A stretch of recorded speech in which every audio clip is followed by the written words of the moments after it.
오늘 우리에게 주시는 하나님의 말씀은 로마서 8장 5절로부터 11절 말씀입니다. 이 기록된 계시의 말씀을 봉독할 때 살아계신 하나님의 음성을 들으실 수 있기를 바랍니다. 하나님의 말씀입니다. 육신을 따르는 자는 육신의 일을, 영을 따르는 자는 영의 일을 생각하나니 육신의 생각은 사망이요 영의 생각은 생명과 평안이니라.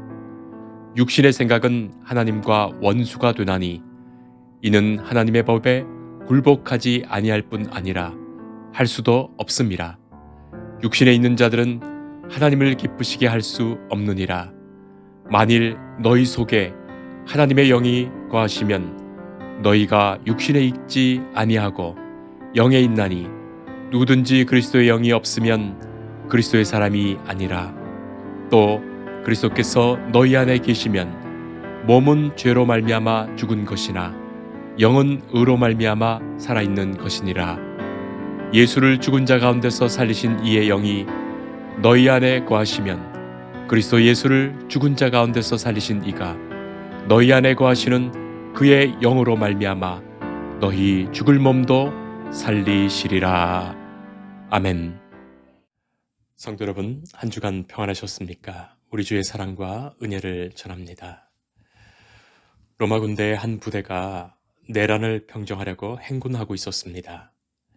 그때 할머니 한 분이 마당 쓰는 빗자루를 들고서 그 행군하는 군인들의 대열을 따라가지요. 그러니 한 군인이 할머니에게 묻습니다. 할머니, 지금 빗자루를 들고서 무슨 싸움을 할 수 있다고 따라오십니까? 자, 그렇게 물으니 할머니가 대답하지요. 내가 당신들처럼 싸우지는 못해도 내가 어느 편인지 알리고 싶어서 그런다오. 초등학생 때 천군 백군으로 나눠서 열심히 응원했던 기억이 있습니다. 우리 편이 이기기를 바라고 또 우리 편이 이기기 위해서 열심히 경기했습니다. 우리 편이 이기면 같이 환호성을 지르고 함께 기뻐합니다. 혹시 진다면 같이 슬퍼하고 같이 위로하면서 한 마음이 되었습니다.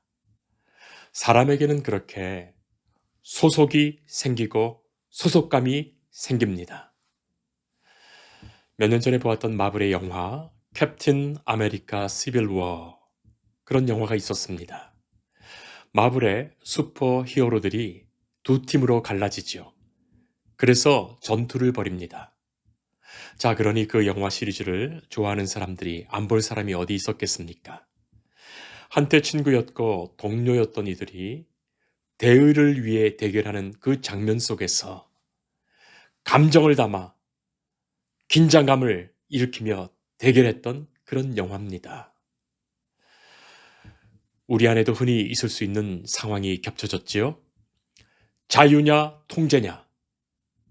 바로 그것을 놓고서 양 진영의 대표인 아이언맨과 캡틴 아메리카, 그들의 대화와 싸움이 슈퍼 히어로들을 둘 중 한편으로 서게 합니다. 그 양쪽을 오가던 스파이더맨은 더 큰 비극을 경험하게 되지요. 그리고 영화를 관람하고 있는 우리들에게도, 그 관람자들에게도 선택하라. 당신은 어느 편인가? 바로 그것에 대답하게 만들었습니다. 세상의 양극단이라는 것은 별로 달갑지 않지요. 언제나 중간에 어떤 협상의 공간이나 타협의 여지가 있어야 하지 않겠습니까? 극단이란 사실 너무 무자비합니다. 양쪽의 이점과 장점이 반드시 있기 마련이고 상황과 분위기에 따라서 때로 이것을, 때로는 저것을 선택해야 할 경우도 있기 때문이죠. 자, 그런데 결코 그것이 허용되지 않는 경우가 있습니다. 오늘 본문에 사도 바울이 바로 그것을 말하고 있습니다. 이 문제는 단순히 이쪽도 좋고 저쪽도 좋은 것이 아닙니다. 그런 단순한 가치의 문제가 아닙니다. 죽고 사느냐의 생명의 문제가 개입된 그런 분명한 경우입니다. 한쪽은 살 것이고 다른 한쪽은 죽을 것이기 때문입니다. 한쪽은 구원받을 것이고 다른 한쪽은 심판받을 것이기 때문입니다. 만약에 양쪽 다 살 구석이 있다면 바울이 이렇게까지 말할 필요는 없었습니다. 그리고 한 사람이라도 그 생명 살리기 위해 저렇게 자기 목숨을 내놓고 수고를 다하는 그런 필요가 있겠습니까? 저토록 절박하고 간절하게 말하고 있습니다. 내 생명은 하나님이 주신 것입니다. 나는 지금 하나님이 주신 생명을 살아갑니다. 하나님은 우리에게 주신 그 생명 돌려달라 하십니다. 그리고 반드시 그 생명을 돌려드려야 할 때가 있습니다. 그리고 그 생명에 대한 값을 요구하십니다. 내가 그 값 내려면 내 생명 그대로 다 돌려드리고 나는 죽을 수밖에 없지요. 그러나 예수님이 그 값 치러주셨습니다. 바로 여기에 생명 살리시는 길이 있습니다. 바로 이 길에 구원이 있고 영생이 있습니다. 지금 우리로서는 다 이해할 수 없더라도 하나님의 사랑이 열어주신 바로 그 구원의 길이지요. 세상에 속해 죄의 종노릇 하면서 죄의 노예가 되어 살던 우리를, 이 율법의 정점을 받아 죽을 수밖에 없는 우리를 하나님은 생명의 성령의 법으로 용서하셨고 구원하셨고 살리셨습니다. 이제는 구원받은 백성들로 그 소속을 바꾸어 주셨습니다. 세상의 소속에서 하늘의 소속으로 그 소속을 완전히 바꾸셨습니다. 죄의 소속에서 생명의 소속으로 바꾸셨고 육의 소속에서 영의 소속으로 바꾸셨습니다. 바로 이것을 사도 바울은 강력히 선언합니다. 성도 여러분, 그렇다면 여기에서 우리는 분명한 소속을 갖게 되지요. 그래야만 소속감이 있고 그 소속감에 합당한 삶을 살아갈 수 있습니다. 만약 그 소속이 불확실하면 소속감도 불확실할 수밖에 없습니다. 그 삶도 없습니다. 예전에 이런 일들이 있었습니다. 가끔 신문에도 나왔던 일이죠.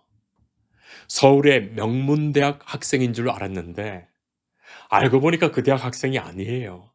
친구 따라서 그 대학에 와서 자주 와서 서성거리다 보니까 그 학교 학생은 아닌데 자기가 마치 그 학교 학생인 것처럼 행세하고 다녔어요. 폼은 다 잡고 다녔는데 정작은 그 학교 학생이 아닙니다.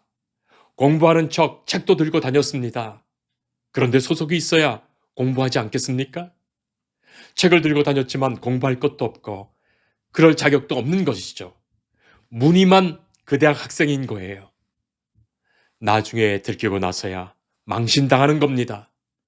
분명한 소속이 아니니 분명한 삶이 없는 것이지요.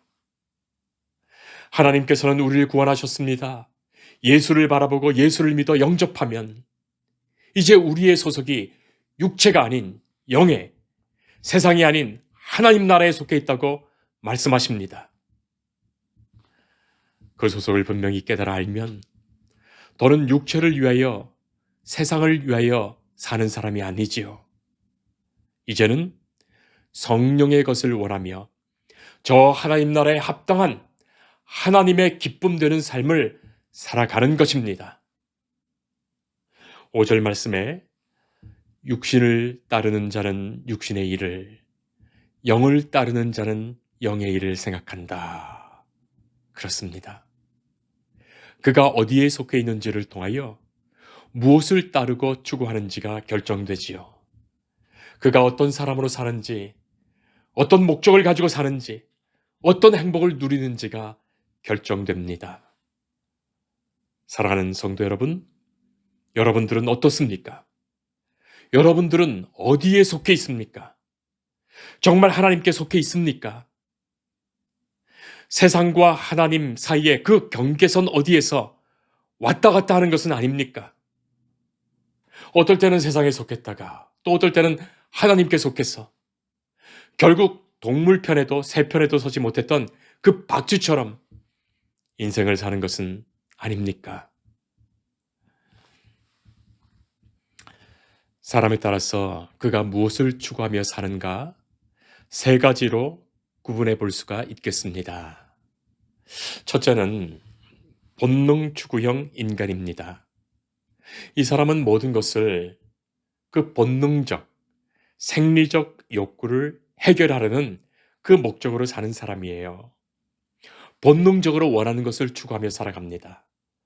무엇을 먹고, 무엇을 입고, 무엇을 마시고, 그런 것이 다 생리적 기본 욕구지요. 여러분, 그것 필요 없다는 것이 아닙니다. 그것이 목적이 되는 것이 문제지요. 살기 위해서 먹는 것과 먹기 위해서 사는 것은 엄연히 다르기 때문입니다. 자, 이런 사람은 일하더라도, 공부하더라도, 사업하더라도, 결혼하더라도, 살아가는 모든 방식 속에 물질적이고 생리적인 그 욕구 충족을 위해서 살아가는 거예요. 지금 그는 어디에 속해 있습니까? 물질과 육적 쾌락과 본능을 따라 판단하며 행동하지요. 그것 잃으면 마치 모든 것 잃은 듯 삶의 의미조차도 잃어버립니다. 둘째는 문화적, 철학적인 정신을 추구하는 인간입니다. 모든 것을 합리적으로, 문화적으로 처리하는 경우이지요. 소위 교양이 있어야 한다거나, 소위 체면을 생각한다거나, 자신이 정해둔 좁은 이해와 세계관 속에서 모든 것 판단하고 또 정죄하고 비판하고 비난하지요. 그것으로 살아가는 사람이에요. 자기가 가지고 있는 문화적, 정치적, 사회적 경계를 지키고자 살아갑니다. 그것이 생의 목적이 됩니다. 여러분, 사실 이렇게 보면 이것이 옳을 수도 있고 저렇게 보면 저것이 옳을 수 있는데도 자기 것만 주장하면서 조금도 굽히지 않고 사는 것이죠. 마지막으로 셋째, 성령에 속한 사람입니다. 물론 사람이 생리적이고 철학적이지만 그것만으로 모든 것을 판단하진 않습니다. 최종적으로, 궁극적으로 성령의 역사와 성령의 인도하심과 그 성령의 지배를 받는 사람이에요. 최종적으로 하나님이 기뻐하시는 그 뜻을 생각하고 지금 당장 손해와 어려움이 있더라도, 박해가 있더라도, 곤란과 힘겨움이 있더라도 하나님의 높으신 그 뜻을 생각하며 말씀에 이끌려 사는 사람입니다. 지금 당장의 현실보다는 장차 이루실 하나님의 영광을 생각하는 사람이죠. 우리가 함께 읽은 오늘 본문 말씀에서 사도 바울은 말합니다. 6절에서 육신의 생각은 사망이요 영의 생각은 생명과 평안이니라. 육의 생각은 하나님과 원수가 되나니 이는 하나님의 법에 굴복하지 아니할 뿐 아니라 할 수도 없음이라. 육신에 있는 자들은 하나님을 기쁘시게 할 수 없느니라. 성도 여러분, 육신의 생각은 하나님과 원수가 됩니다. 그 생각으로는, 육신의 생각으로는 하나님의 법에 굴복하지 아니할 뿐만 아니라 하려고 해도 할 수가 없습니다. 우리가 자꾸만 하나님과 멀어지는 것, 하나님과 원수가 되는 것, 하나님의 그 기뻐하시는 일을 순종하지 못하고 따르지 못하고 하나님의 일을 감당하지 못하는 것, 우리가 성령께 속하지 않았기 때문에 그런 것입니다. 성령께서 내 안에 역사하셔야만 가능한 일이기에 그렇습니다. 그래야만 주님의 일, 주의 일답게 감당할 수 있고 하나님의 기쁨, 하나님의 영광에 이르게 됩니다. 자, 이런 의미에서 우리가 예수를 믿는다는 것, 신앙생활을 한다는 것 무엇입니까? 그리스도인이 된다는 것 무엇이겠습니까?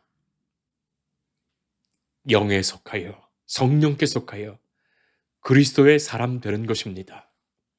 성령께서 내 안에, 우리 안에 거하셔서 내가 그리스도에 속한 사람으로서 성령께서 이루시는 그 일에 이끌려 사는 것입니다. 삶의 방법과 모습과 태도가 다른 것이지요. 사랑하는 성도 여러분, 예수님 생각해 보세요. 예수님이야말로 성령께 속했고 성령께서 이끄셨고 성령께서 역사하신 그 삶을 사셨습니다. 성령은 하나님의 영이시며 그리스도의 영이십니다. 사도 바울 신학 중에 성령론의 이 핵심이 성령은 그리스도의 영이다 라는 것입니다. 9절 말씀처럼 누구든지 그리스도의 영이 없으면 그리스도의 사람이 아니니라. 예수 그리스도의 영이 함께한 사람만이 11절 말씀 그리스도를 죽은 자 가운데서 살리신 이가 너희 안에 거하시는 그의 영으로 말미암아 너희 죽을 몸도 살리시리라. 그리스도의 영 성령께서 우리 안에 계셔서 우리도 예수님처럼 부활하여 구원함을 받아 저 천국에서 하나님의 자녀 하나님의 백성으로 영원한 생명으로 사는 것입니다. 세상에 속한 자가 사망이라면 영에 속한 자는 생명입니다. 세상에 속한 자는 세상의 즐거움과 기쁨과 걱정과 근심으로 살아간다면 영에 속한 사람은 하나님 나라의 즐거움과 그 기쁨으로 살아갑니다. 걱정, 근심 그 모든 것을 주님께 맡기고 성령께서 주시는 영적 은혜로 살아갑니다. 육신의 생각은 사망이요 영의 생각은 생명과 평안이니라. 몇 년 전 리더스 다이제스트에 나온 글입니다. 한 제자가 지혜로운 스승에게 스승님, 인간이 물질과 명예욕 같은 그런 인생의 고뇌에서 벗어날 방법이 있습니까? 자, 그렇게 물었습니다. 스승이 그를 물끄러미 바라보다가 큰 나무 밑으로 데려가서 그 나무를 꽉 붙잡고 크게 소리를 칩니다. 나무야, 제발 나 좀 놓아라. 나를 그만 붙잡고 놔라. 자, 그 말에 제자가 깜짝 놀라서 아니 선생님 뭐 하십니까? 지금 뭐 하시는 것입니까? 스승이 그 나무를 탁 놓으면서 대답하지요. 물질과 명예욕이 나를 놓아주는 것이 아니라 놓아주지 않는 것이 아니라 자기 자신이 물질과 명예욕을 붙잡고 놓아주지 않는 것이다. 프랑스의 사회학자 자크 아탈리의 책 인간적인 길 중에서 이런 말이 나옵니다. 가난함이란 지금까지는 갖지 못한 것을 의미했으나 가까운 장래에는 수속되지 못한 것이 될 것이다. 자, 미래에는 첫째 자산이 네트워크에 소속되는 그것이다. 이것이 주도적으로 성취해가는 삶을 살아갈 수 있는 우선적 조건이 될 것이다. 자, 이것을 우리 성도의 삶에 한번 생각해 보겠습니다. 여러분, 성도의 삶이 그렇습니다. 성령께 속한 사람, 그것이 우리의 부요, 그것이 우리의 격이며 그것이 우리의 행복이며 그것이 우리의 생명입니다. 오직 성령께서 생명 살리시고 우리를 하나님의 사람으로 그리스도의 사람으로 온전케 하시기 때문입니다. 우리가 성령께 속한 사람임을 고백하며 성령께서 도우시기를 기도하며 성령의 인도하심을 따라 살아가는 그 분명한 하나님의 사람 되기를 축복합니다. 기도하겠습니다. 거룩하신 하나님, 생명의 하나님, 예수님을 믿고 예수님을 영접하여 이제 우리는 세상에 속한 사람이 아니라 육에 속한 사람이 아니라 예수님의 영, 성령에 속한 사람, 하나님 나라에 속한 사람 되었습니다. 우리가 주님의 몸된 교회를 이루었습니다. 주님의 몸된 교회의 영광에 함께 영광 누리고 주님의 몸된 교회의 아픔과 고통에 함께 아파하며 고통하고 있습니다. 주의 영에 속하였으니 성령께서 우리를 지키시고 인도하시어 하나님의 기쁨과 영광을 위하여 마땅히 일하게 하옵소서. 마침내 주시는 생명의 면류관을 받아 우리가 속한 하나님 나라에 기쁘게 서게 하옵소서. 예수님 이름으로 기도합니다. 아멘. 주님을 늘 믿으며 손을 의지하고 내 몸과 마음을 바쳐서 끝까지 충성하리.